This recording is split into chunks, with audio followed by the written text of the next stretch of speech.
But yeah, hi, I'm Luke, any pronouns, whatever you like. I'm a poet. I am a bit new to doing this out loud, but so some of these poems are new. You know, be very kind to them, please. This first one is called If Archive Walls Could Talk.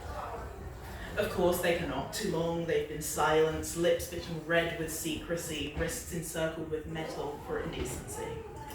My darling is damnation of the highest order, so his hands rip him in 2, 4, 8, 16 bloody paper pieces. His heart must handle the tears.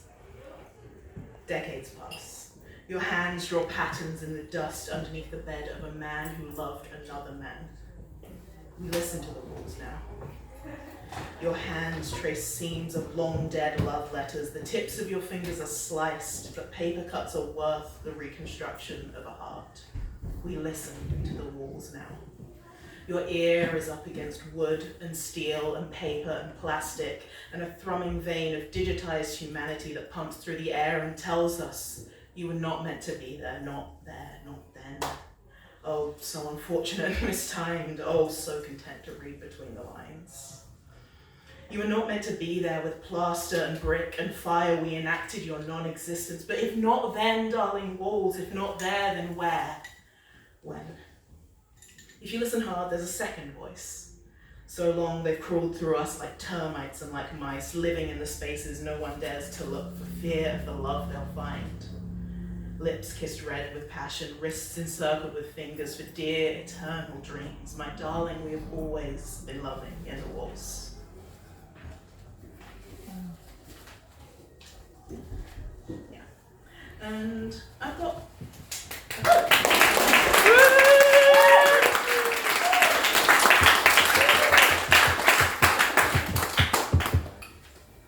this one's a bit more trans, leans off the queerness.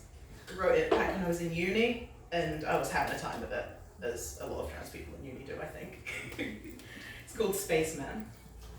You can travel through the galaxy with only the use of your brain and your bed. It's as simple as laying down after a long day of class and exhausting social interactions where she told you look good today because you're wearing something that makes you look like a girl, and where someone else called you she again. You pull your hands through your hair and you don't scream into the pillow because somebody will hear it. You've always been quiet in your distress. Don't get told off. Don't get checked in on. No, dear. It's easier to pull your hands through your hair and hold your head in one piece and feel the unbursting swell in your chest that used to be the prelude to tears, but now simply sits there like a stone, heavy and immovable. It's easier to rub your face until it tingles, and then scrunch your eyes closed, and suddenly you're seeing stars. You can travel through the galaxy with only the use of your brain and your bed. It's as simple as waking up in a daze at 3 a.m. and realizing you fell asleep with your spacesuit still on. So you force yourself to sit up and peel off layer after layer until you pull off your skin and your bare muscle and cracked sternum against the cold air of the night. And you're glancing at yourself in the mirror across the room and seeing someone that isn't you. You've always related to aliens with their awkward limbs and their inhuman systems of communication and their longing to go home. People are scared of aliens too, of what their existence implies. Being up this late, is dizzying, and this head is spinning in an orbit of its own. It falls back to the pillows, a stone, and you wonder when it got so hard to carry this strange alien body you've fallen into. You scrunch tight its eyes, and suddenly you're seeing stars. You can travel through the galaxy with only the use of your brain and your bed. It's as simple as making a stand, literally. You can take off your shoes and your socks and you can massage out the aches in your feet. You open up your computer, turn on a track that makes you think of a time when you had a lot less to worry about, or maybe when you worried about a lot less. You're not sure on the difference. And what does it matter, really? Save that for writing a more concise poem. The music plays and you're too heavy, too much of a rock to float to it, but you imagine a world where you can, so you do. You make a stand, literally. You stand on the bed that's not really yours, and you hope it doesn't break when you jump on it. You're flying, falling. What does the difference matter, really? You laugh and it makes your eyes close, and suddenly you're seeing stars.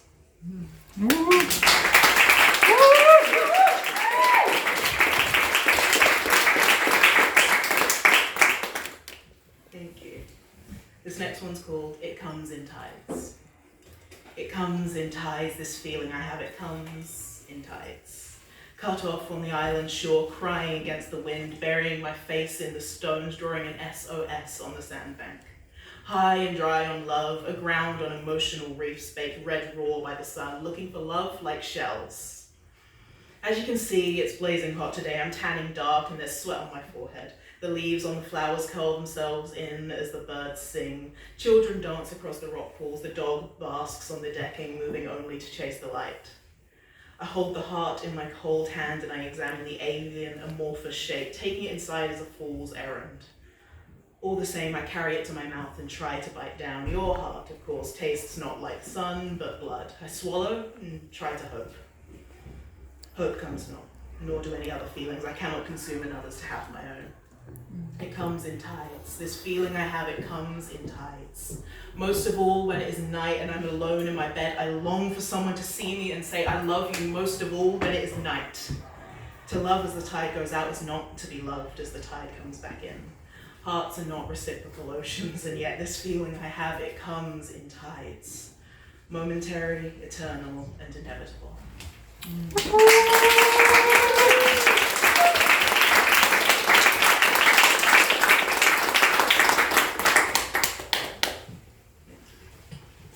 These next couple of poems, because I don't want to keep you too long, but these next couple of poems feel a bit more trans to me. I've written them over a few years, and this one was a bit of a play with form, and I sort of wanted to reflect what was going on in my own body at the time. It's called On the Reluctance to Get Out of Bed on a Cold Morning.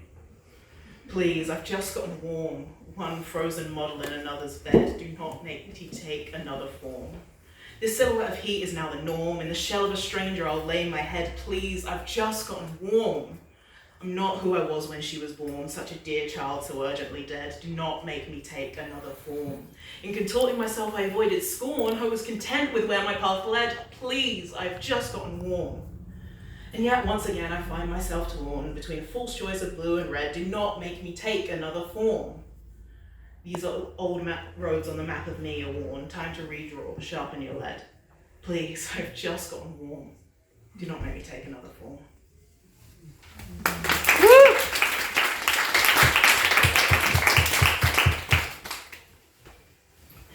How long do I have left? Yeah. Sure. All right. Yeah, I've got two more for you. There we go. So this one's called What Monster? What creature, what fetid monster do you seek? What curled toe, what wild eye, what mouth, what putrid gaping maw, what teeth do you crave? What piercing of flesh, what crushing of bone, what bruise against your jugular, what lips do you beg for? What heart, what rotting apple, what rotten slap of meat, what pomegranate do you repress? What bloody gushing vein, what raw nerve do you pull from? What desire, what innocently sinful lust, and what straying gaze, what hungry tongue flicks out to catch the cloud of his cologne? What clawed hand entwines with yours, what infernal words bewitch your minds? What dark monster, what underbed being, what closeted creature do you love?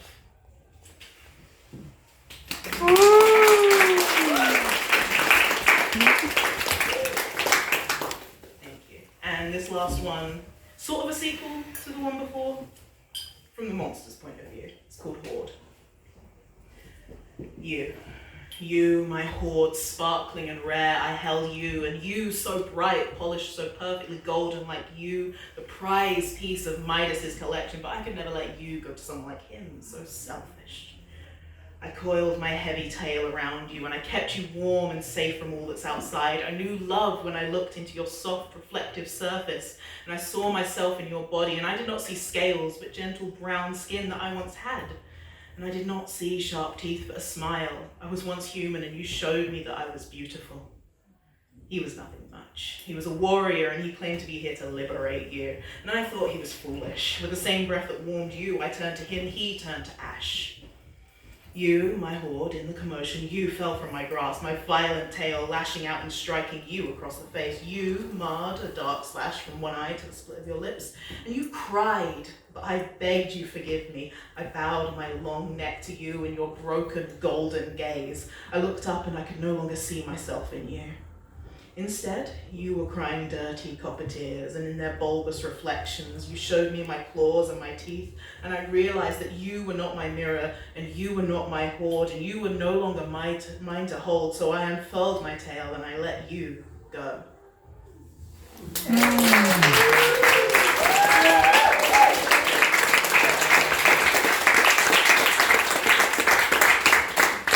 If you like my stuff, you can find me on Instagram at queer disagreeable, all one word. Thank you.